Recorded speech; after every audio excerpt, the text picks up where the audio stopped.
Welcome to Open Den's Holiday Show. I'm Ryan Eldard. And I'm Lauren Goodman.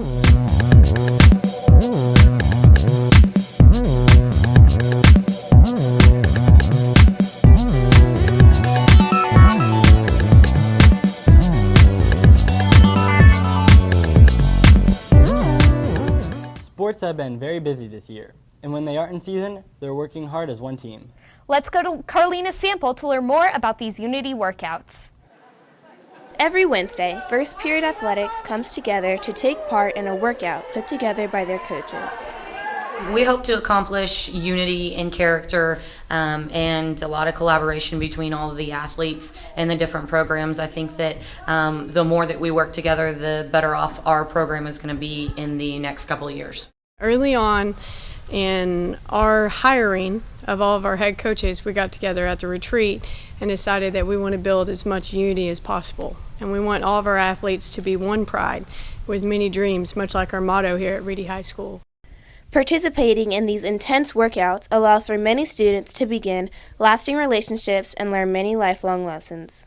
Before this has started, I wasn't that much of a leader, and I just kind of followed the bandwagon. But now that we are doing the Wednesday workouts, my leadership has improved because I'm always encouraging others and helping my teammates. I've learned that it's really important to have your group members or your teammates really uplifting you, because it makes it a lot easier to do tasks that you think you wouldn't have been able to do in the first place. So it just shows the importance of teamwork and encouraging people. I definitely think that they're getting closer to one another because we do certain activities like team building and character building in the workout. I do think that they're becoming closer because I've seen more people in the stands for volleyball, and I've had more questions being asked, okay, well, when does basketball start, and things like that. Whether it's a team building game or an event that they're competing in or something that we're doing together, to see people cross over from other sports, and it's not so much sporting it's sport, but we're building that unity and that culture that we're going to do this together and we are all Reedy Lions. I definitely think that the athletes are growing as one pride. For Open Den, I'm Karlina Sample. You may not know it, but there are some students that aren't from the United States that attend Reedy High School. Lauren Harding has a story on foreign exchange students. Reedy High School is one of the many high schools to accept exchange students. I met up with Agnes, who is from Germany, to get the inside scoop on what it's like to be an exchange student. So the schools are pretty different, especially because we have afternoon school here till 4 or later, and that's something that I'm not used to because our school ends normally at noon. And I was like, whoa, a lot of different conversations, a language that I'm not used to yet. But that's It came with the time. It didn't take me too long to get used to all of my surroundings talking in English. So it was at the beginning really cool because I was just like, hey, what's up? Let's see where it's going.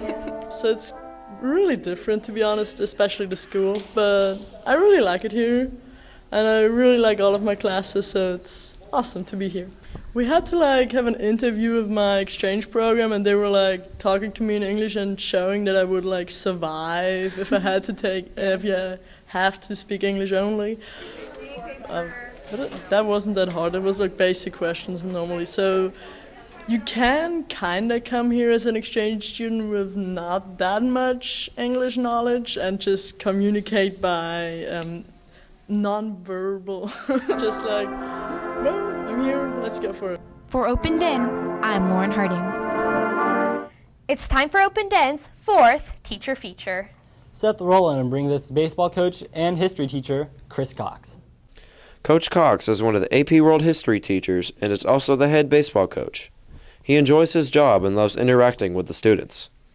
I love teaching AP World History. I love the students select to be in the class. Most of the time the students want to be there and they want to work hard, and so it makes my life a little bit easier. You have to do a lot of work outside of class.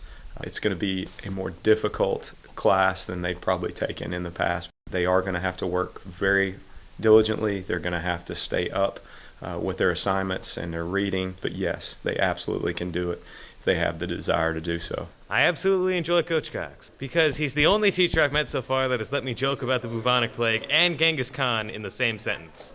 I like Coach Cox because he's passionate about the topic, and his delivery is usually pretty funny.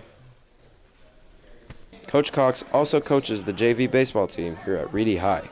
Love coaching. That's something that I've always wanted to do. I absolutely love working with the baseball athletes, the football athletes. Love seeing athletes progress from average players to exceptional players and having a hand in that, and finally getting an opportunity to be head coach, which is different. I've been an assistant most of my career, so I take a lot of pride in that. You know, we have a saying that if you don't get any better today, then you take a step backwards.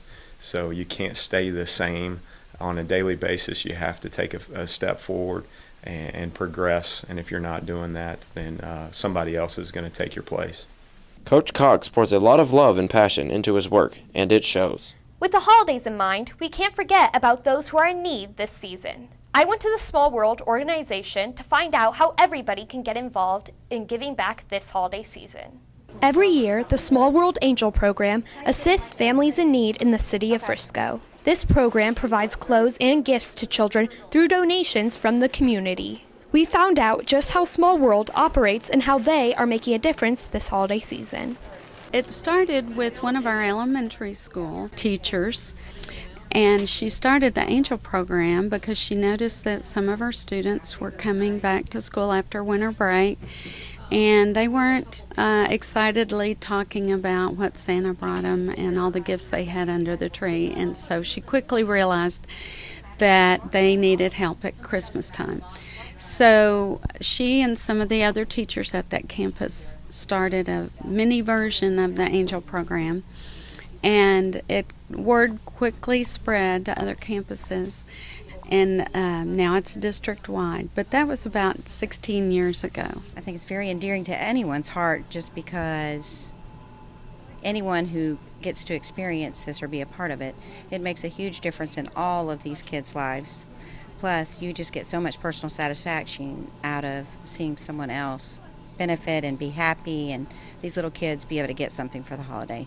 I just think it's great for the community. It makes me feel good that I'm giving back so close to home and that these kids probably are in school with my own children. So it's just important, and I love that they do it right here locally. We've had wonderful, wonderful stories of families that just are so grateful. You know, they come to pick up their gifts and they're just not expecting, oh my gosh, there's a bike, and oh my goodness, there's a bed, and they'll just cry, and we cry, and so there's a lot of tears shed, but it's gratifying to me to make sure that all of these kids get to wake up on Christmas morning and have wonderful memories like I did as a child.